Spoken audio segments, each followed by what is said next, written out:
In the center of Tehran, there used to be a literal countdown clock.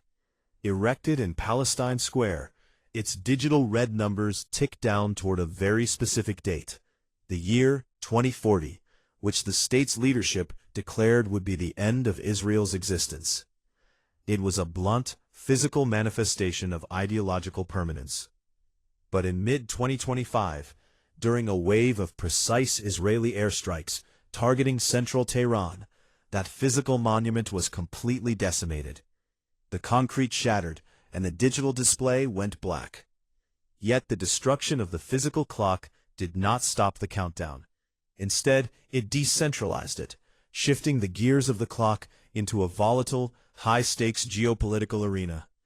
Today, a new nuclear countdown has begun, but this time, the machinery is invisible, driven by global energy markets, blockaded shipping lanes, and a newly reinstated administration in Washington issuing strict ultimatums. The physical clock is gone, but the strategic timeline has accelerated. The question is no longer when the clock will strike zero, but who controls the mechanism that stops it. To understand this new countdown, we have to look at the global system that governs nuclear proliferation and energy security. For decades, the international community operated on a foundational assumption that economic integration and multilateral treaties could contain a state's nuclear ambitions. The system relied on a trade-off. A nation agrees to strict oversight and caps on uranium enrichment, and in exchange, it receives access to the global financial system, allowing it to export commodities like crude oil. This system is not built on trust, it is built on leverage. When the system works, it creates a predictable equilibrium where the economic cost of building a weapon far outweighs the strategic benefit. But when the diplomatic guardrails are removed, the economic incentives invert. A state facing total isolation may conclude that the only way to secure its sovereignty and its economy is to achieve the very deterrent the world is trying to prevent.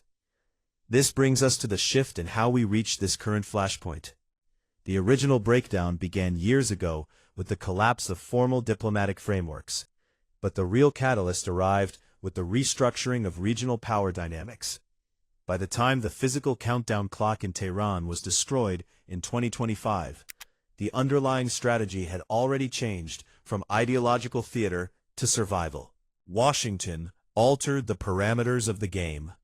United States President Donald Trump issued a series of direct warnings to Tehran, explicitly stating that the clock is ticking on deadlines to permanently curb their nuclear enrichment program. This was not just rhetoric. It was a shift toward maximum pressure backed by the credible threat of kinetic military action. The incentive structure changed overnight. For Tehran, the timeline compressed. The destruction of their physical monuments signalized that traditional deterrence had failed, leaving them with a stark economic and military choice: capitulate under the weight of sanctions, or accelerate toward the threshold of a functional nuclear weapon before the diplomatic clock runs out. The actual mechanism of this countdown operates on three distinct levels: centrifugal tech, geographic choke points, and global energy pricing. At the core is the process of uranium enrichment. To build a weapon, a state must spin uranium gas in highly advanced centrifuges until it reaches a purity of roughly 90%. This process is exponential. Reaching 20% purity takes the vast majority of the effort, while moving from 20% to weapons grade takes significantly less time. Iran's facilities, buried deep underground to survive airstrikes, have pushed closer to this threshold. But the mechanism extends far beyond the laboratories. To fund this infrastructure and project power, Tehran utilizes its primary geographic asset, the Strait of Hormuz. This narrow waterway handles 20% of the world's petroleum liquids. When tensions escalate, the threat of a blocked Strait of Hormuz acts as a counterweight. By disrupting this choke point, a localized conflict is instantly converted into a global inflationary shock, raising the cost of oil everywhere, and forcing Western economies to calculate the exact price of stopping the countdown. The consequences of this system failing ripple across different layers of the global economy, creating clear winners and losers. For major state actors and corporations, a prolonged crisis in the Middle East introduces severe volatility. If the Strait of Hormuz is obstructed, maritime insurance rates skyrocket, forcing global shipping conglomerates to reroute tankers around Africa, adding weeks to transit times and millions of dollars to supply chain costs. The immediate winners are alternative energy producers and non-Middle Eastern oil exporting nations, who see the value of their commodities surge as global supply tightens. The losers are ordinary consumers worldwide. Higher energy prices translate directly to increased costs for food, manufacturing, and transportation. Acts as a regressive tax on the global population.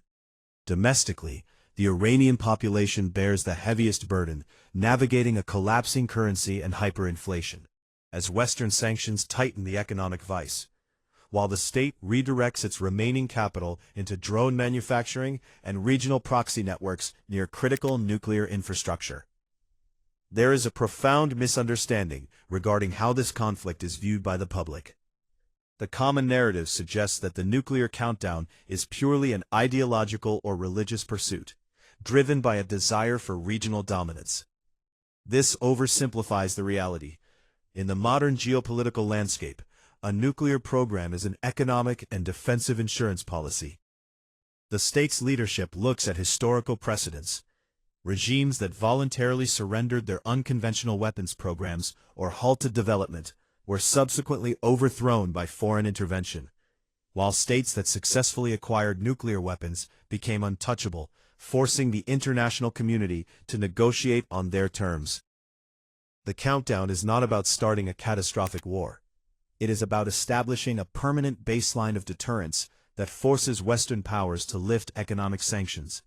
It is a highly rational, calculated gamble, played out with dangerous variables. This reality aligns with a broader, more systemic global metric. While politicians watch the timelines set by Washington and Tehran, scientists and researchers continue to track an entirely different mechanism: the symbolic doomsday clock. Maintained by the Bulletin of the Atomic Scientists, this clock measures humanity's proximity to self-destruction. Early in 2026, the Bulletin moved the doomsday clock closer to midnight than it has ever been, citing catastrophic risks driven by regional escalation, technological proliferation, and the breakdown of nuclear arms control. The doomsday clock demonstrates that the crisis in the Middle East is not an isolated event. It is a symptom of a fracturing global order where international laws are failing and unilateral enforcement is taking its place. The countdown in Tehran is structurally linked to the countdown of global stability. Looking forward, the progression of this crisis will likely follow one of three realistic pathways. The first scenario is a forced diplomatic reset. For this to happen, the economic pressure on Tehran must reach a point where internal stability is threatened, forcing the regime to accept a highly restrictive, verified freeze on enrichment in exchange for immediate, comprehensive sanctions relief from Washington. The second scenario is containment through kinetic deterrence. If negotiations fail and enrichment levels breach the 90% threshold, it could trigger targeted, preemptive military strikes by Western or regional allies against underground nuclear facilities, risking a broader regional war that permanently disrupts global energy supplies. The third scenario is the normalization of a threshold state. In this outcome, Tehran successfully navigates the pressure, achieves the capability to assemble a weapon within days, but chooses not to build one, establishing a tense, permanent stalemate where the clock remains frozen 1 second before midnight. The physical countdown clock in Palestine Square was meant to project absolute certainty, a visual promise of a future victory. Its destruction proved that concrete and digital displays are fragile.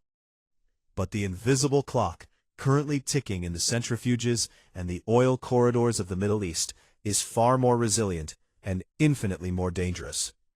It is a clock wound by economic necessity, driven by the instinct for regime survival, and accelerated by global ultimatums.